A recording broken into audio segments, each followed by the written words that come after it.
Hundreds of new jobs are coming to the Joplin area. These jobs will stay. I'm Zach Dodge with a look at those jobs and what the Chamber is doing to try and get people here to fill them. Coming up. How an Oklahoma lawmaker is working to use the lore of Bigfoot to lure tourists to the Sooner State. The 4 states' most watched news starts now. Joplin's job market gets an influx of new positions. This is KOAM News at 6. Hundreds of new jobs are open for an incoming Amazon facility. KOAM's Zach Dodge has more details on all the jobs that are coming. Amazon, yes, that Amazon, is hiring in Joplin. They're hiring 300 to 400 people. Amazon Logistics is currently remodeling a building in the Crossroads Industrial Park to use as a last-mile distribution center. Distribution centers from other parts of the United States will truck deliver a parcel to this facility. Joplin employees will be sorting that parcel and putting it on Amazon branded trucks for delivery. Those jobs will be part-time, starting at $15 an hour. But those aren't the only jobs coming to the area. Altogether, we're looking at about a 600, 700, 800 job count, all coming in at the same time. In the coming months, there will be a new ammunitions plant built in the industrial park, bringing around 100 jobs. Casey's is building a new distribution center, which will also bring more than 100. KCU's dental school will bring 200, and other manufacturing expansions will bring more than 100 altogether. It speaks volumes for the Joplin area as a whole, for the people here, that they, these companies have faith in us that we can help them out. Pam Regan with the Joplin Job Center says there's currently, without the new ones, more than 7,000 job openings. So with the U.S. Bureau of Labor Statistics saying there's less than 3,000 unemployed people in Joplin, the Joplin Chamber's working to get people here to fill those positions. A big part of that is the Choose Joplin campaign that, in a nutshell, is being used to get people who grew up in Joplin to come home or get visitors to relocate. It's an exciting time for Joplin that, we are getting to that point where major industries and businesses are interested in relocating to our area. In Joplin, Zach Dodge, KOAM News. The Joplin Job Center says the Amazon jobs are all online applications, so they say you should go to sectorready.org or the Amazon Jobs website to apply. You can find those links in this story on our website. That's KOAMnewsnow.com. Crawford County Health Department establishes a vaccine connection with the community. The county has created a vaccine registration hotline. Right now, it's open to those 65 and older who want to receive a COVID-19 vaccine. You call in, provide the operator with your name, date of birth, and phone number, and they'll help register you to get a shot. Officials do want to remind folks that vaccine supply is limited, so expect a wait of at least 2 to 6 weeks. Checking in with Doug Heading now for our first look at the weather. Hi, Doug. Hey, Dow. Another gloomy day for us today. Cold as well.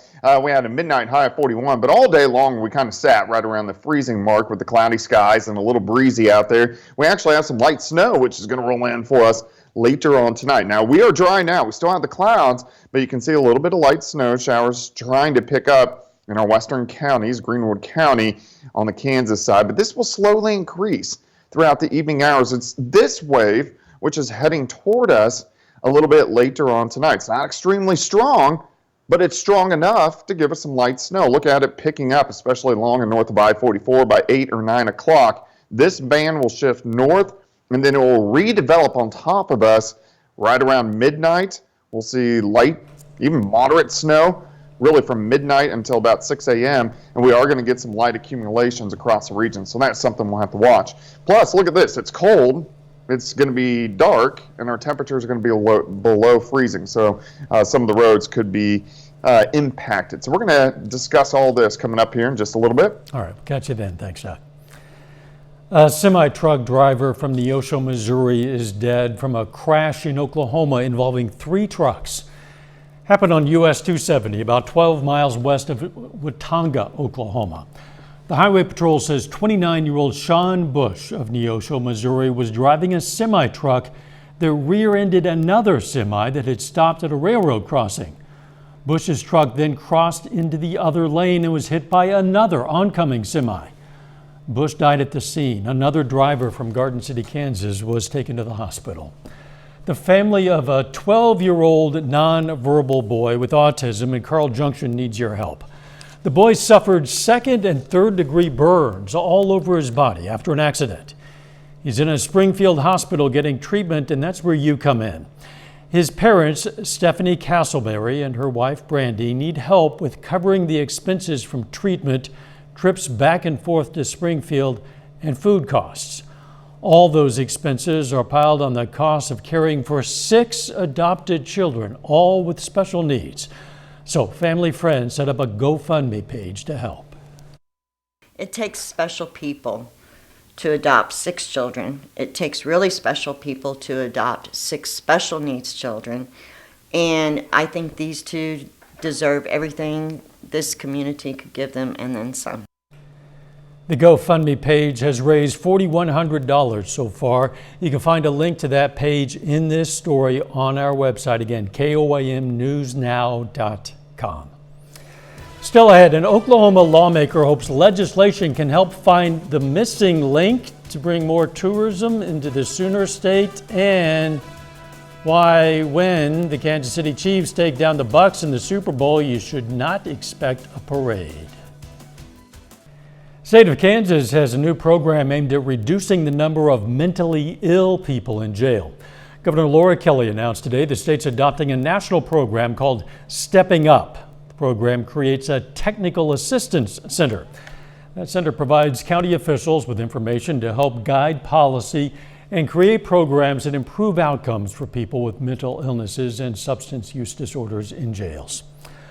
A Missouri senator wants to grant immunity to people who run over protesters blocking traffic.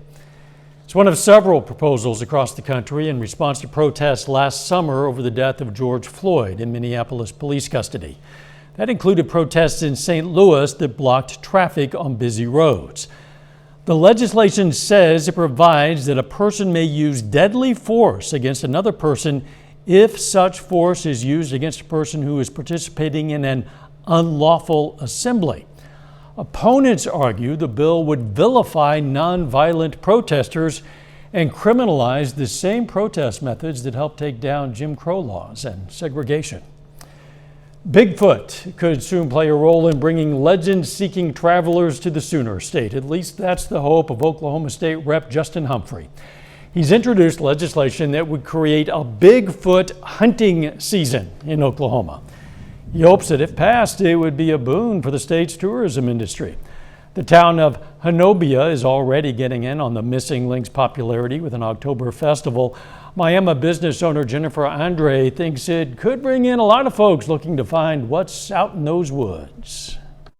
Over towards more Arkansas type that way, towards the mountains and stuff like that. A lot of people have like suspicions about Bigfoot being out there. I know that one day me and my dad were talking about it and then a big branch just flew out, so it was just kind of a joke there.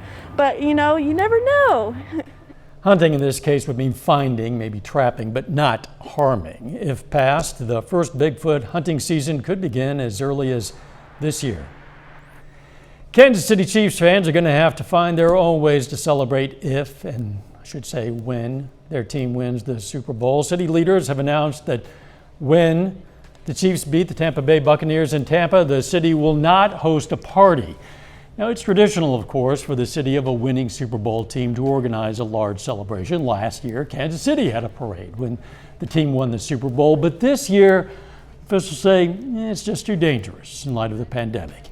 Instead, they want everyone to focus on cheering at home and promise they will arrange something at a later date when the team wins. Patrick Mahomes and the Chiefs and Tom Brady and those Bucs are going to face off right here on Channel 7 on February 7th. Pre-game coverage starts at 2 p.m. on CBS and CBS All Access. Kickoff is at 5:30 our time.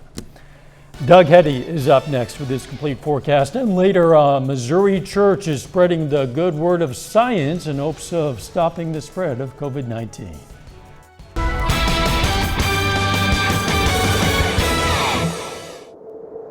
Well, it definitely turned out to be a gloomy, cold day for us today. The clouds all day long, and with the cold front that rolled through yesterday with the storm system that gave us all the rain, showers, and thunderstorms, we really cooled down today. We actually had a midnight high near 40, but most of the day near freezing. Look at our temps dropping off. 26 Yates Center, Iola 29 in Fort Scott, 31 in Joplin, Miami 32, Neosho 32, Carthage at 31, Pittsburgh at 30. So we're all dropping below freezing. It feels a little bit colder with these north winds at about 5 to 10. So our temperatures tonight are mainly going to be into the 20s, and we're going to get some light snow in here. So that is going to be a concern on some of the roadways. Of course, we don't have the sunshine to help it. So we do need to watch the roads a little bit later on tonight. So let's go ahead, jump in. We have the clouds, nothing really underneath the clouds, but we'll start to get some light flurries popping up, especially along and north of I-44. Over the next several hours. In fact, you can see a little bit of light snow trying to get going out towards Yates Center. And this is kind of the first little band that is going to roll in. But this whole storm system, it's a fairly strong little wave. It just doesn't have a lot of moisture to work with. The system that we had yesterday kind of stole all the moisture, or this would be a bigger snow for us. But we're still going to get some snow out of it. All right, you can see the bands of snow central, western parts of Kansas, but what I'm really watching is what's developing down through the panhandles of Oklahoma and Texas. That's the part of the wave that is going to rotate through later on tonight. All right, let's go through time. Here's 9 p.m. Light flurries, light snow showers along the north of I-44. Not a big deal. Let's go to late evening toward the midnight hour. Look how it really develops along the I-44 corridor. Again, this is light snow, but it will stick. As we work into the early morning hours, it intensifies a little bit, so we'll have a few pockets of moderate snow. Temperatures mainly upper 20s to near 30. We'll get a pretty good band 4, 5, 6 a.m., and then by 7, 8 o'clock in the morning, most of it will be on the Missouri side and starts to push on out of here. It's not going to produce a lot of accumulation. I think most of us a half an inch to an inch, but once you get into southwestern Missouri, the Joplin Metro, probably an inch, maybe even an inch and a half in spots. But most of us on the Kansas and then the Oklahoma side, about half an inch, maybe 3/4 of an inch of snow. But again, still could cause some issues on the roadways. All this ejects off toward the east during the daytime hours tomorrow. We get a little bit of sunshine late, but still going to be cold. 31 by noon, high temp of only 33 degrees. Tomorrow night, when we clear out, it gets cold, all the way down into lower 20s. But Thursday, we start to see some changes. South winds, we start to warm back up as we go into the upper 50s for afternoon highs. So again tonight, if you're going to be out tonight, especially after midnight into the morning hours, watch the roadways. Up to 49 on Thursday, near 60 on Friday. Good chances for rain on Saturday, and then Sunday we break back out and see partly sunny skies. Overall, temperature is not that bad, but we do need to keep our eyes on the little bands of snow tonight. Near 60 on Friday. You said that almost as though you have trouble believing it yourself. It's crazy how fast you can swing. You bet. Thanks, Todd. Still ahead, a series of threats at an Oklahoma school. We're going to tell you how law enforcement and the community responded. And a St. Louis area church wants its congregation and community to keep the faith in science. Law enforcement in Craig County, Oklahoma are investigating after an active shooter call put Veneta Public Schools on lockdown yesterday.